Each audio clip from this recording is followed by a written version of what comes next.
Leader. Thank you, Honorable Speaker. Honorable Speaker, mine will be two very quick ones. One in relation to what I think either Robert or the member for Matungulu had asked on your experience. Because you've only served in public office for just 2.5 years. From your CV and everything, all the documents you've submitted, you've only been in public office as a member of parliament for the last 2.5 years. And you're now transitioning from elective office, having served only for 2 years, to an appointive office in the executive. We have seen in the recent past people who served for one term of parliament and transitioned to the executive become extremely arrogant, overbearing on other leaders, holding especially members of parliament with contempt. Are we likely to see the same arrogance, contempt for members of parliament and other elected leaders that we have seen with others who served before you in parliament for one term, now that you even served for half a term, not even one term? Do you see the hubris that we've seen before with you? Should you be approved by this House? My second question, Honorable Ruku, you have been a key defender of this government in and out of parliament, on national TV, in the villages in Embu. And the president from the executive has expressed his frustration with having cabinet secretaries who cannot espouse a single government policy, who cannot be there to speak for and on behalf of government. If you are approved in your transition to the executive, are you now going to become too bossy to be seen to defend the same government that you're being appointed to?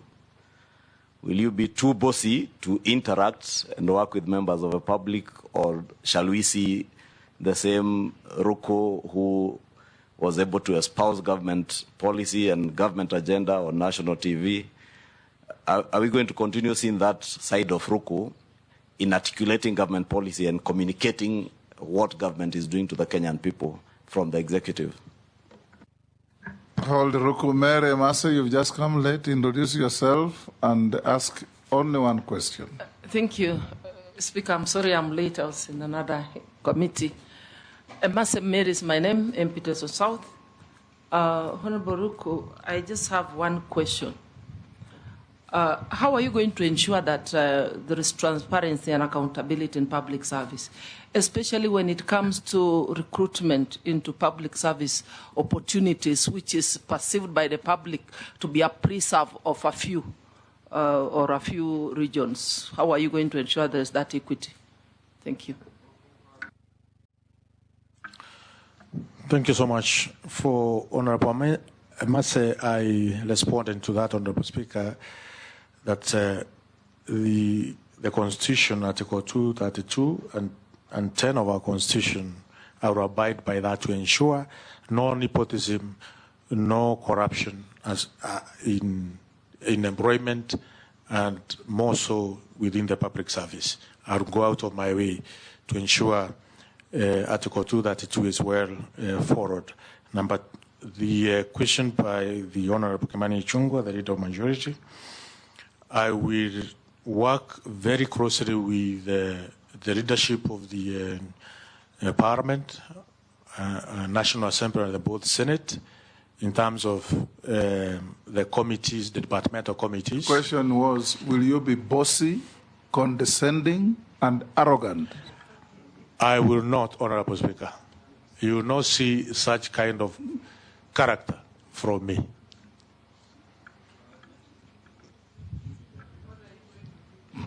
Point of order, Speaker. Let him answer Masa's question first. I have started with the Master's question. Okay. Number two, from Honorable Kimani Ichungwa, yes, I will continue articulating the government policies, the government project to Kenyans, because the Ministry of Public Service cut across all other ministries. I will do so firmly, and this is a government of the people of the Republic of Kenya. All services which government is offering, I will continue articulating the government policies and why government is doing so. Daud, what was it? I don't know if it was the slip of tongue. He said he will just be working with the leadership of Parliament.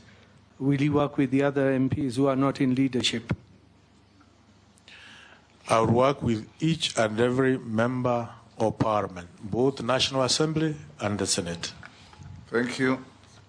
Honorable Ruku. As well as the county governments, because the public service cut even in the county government. A few questions from the public. What will the Cabinet Secretary nominee do for persons with disabilities? On employment, that you already answered. The public service in Kenya has often faced criticism for nepotism and lack of accountability. What concrete measures will you implement to ensure that recruitment and promotions are strictly merit-based? You have already talked on that. This you haven't, you can answer. What is the nominee's perspective on the widespread perception that social protection programs like Inua Jamii are politically targeted rather than needs-based? The second one that you can answer, what is his stance on conducting a nationwide lifestyle audit of all public and state officers as a condition for holding office? If appointed, would he recommend the same? You can answer those two. The first one, in terms of ensuring those who are physically... that one you already answered. I told you answer. What is your perspective on the widespread perception that social protection programs like Inua Jamii are politically targeted rather than needs-based?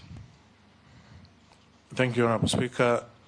Inua Jamii is a very key component, a program for the people of the Republic of Kenya, especially those who are aged, and through our administration, through the chiefs and assistant chiefs, and also the public opinion, our elected leaders in our grassroots MCAs, will ensure the Inua Jamii is well targeted, and it target the very vulnerable in our communities, and also those who have reached the age of 70 and they don't have the dependents who can take care of them. Through consultative forums for opinion leaders, field elders, chiefs and assistant chiefs, and also our MCAs, to ensure... You will not politicize the program? I will not at any moment politicize this very important program. Lifestyle audit? Yes, lifestyle audit has been tried in the past. I think it's something that we may want to consider moving forward, so that we minimize to everybody be accountable, especially the public servants. Thank you, Ruku. We'll ask you a few other questions. What is your net worth?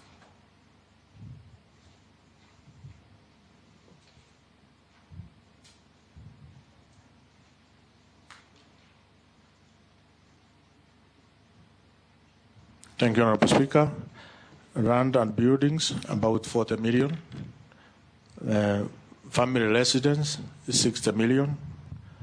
SACCO and savings, 15 million. Share from private company, 250 million. Motor vehicles, about 12 million, a total of 377 million. Have you ever been convicted of an offense in a court of law? No. Have you ever been adversely mentioned in a parliamentary committee report? No. Do you hold any office in any political party? No. You are not an official of DP? I'm not an official of DP. I'm a member. Yeah. Have you ever been dismissed or removed from office for contravention of provisions of Article 75 of the Constitution? No. We have received your documents, they have been cross-checked with what we have and have been found in order, so we can now release you to go to your other duties. I thank you, Honorable Speaker and Honorable Members, for this opportunity to interact with this very important committee and also with Kenyans. Thank you so much. Thank you, and may you have a good afternoon.